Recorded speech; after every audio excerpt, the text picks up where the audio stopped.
países estão passando por uma reposição étnica. E essa perspectiva acaba dando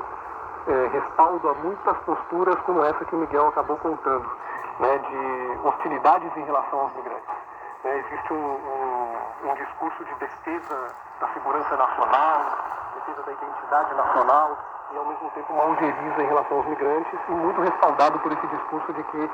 temos que defender a nossa própria população nativa, porque os migrantes estão chegando e estão expondo essa nossa população, e daqui a 100 anos nós vamos ter